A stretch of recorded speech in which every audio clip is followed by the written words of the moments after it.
దీనికి గన 30వ తారీఖు నుంచే పర్ఫెక్ట్ ప్లానింగ్ గన చేసిందంటే మనకు బుధవారం నాడు అలర్ట్ వచ్చినప్పుడే తుఫాన్ రాబోతా ఉంది అని చెప్పి అలర్ట్ వచ్చినప్పుడే మనం కానీ ప్లానింగ్ చేసి ఉంటే తుంగభద్ర నుంచి వచ్చే నీళ్లు శ్రీశైలం నాగార్జున సాగర్ లో ఆగి ఉండేటివి. పులిచింతల్లో మూసీ నది నుంచి వచ్చే నీళ్లు ఆపుకొని ఉండవచ్చు.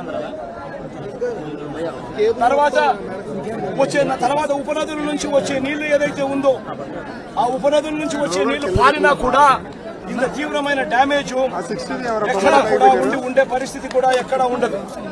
బుడమేరు అనేది బుడమేరు నుంచి వరదలు వస్తా ఉన్నాయని తెలుసు. బుడమేరు నుంచి వస్తా ఉన్న వరదలను కూడా ఇక్కడనే పంపించే కార్యక్రమం చేశారు.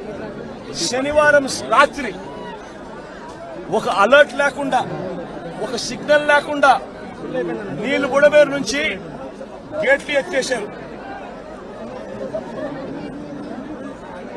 ఎంత దారుణమైన పరిస్థితి.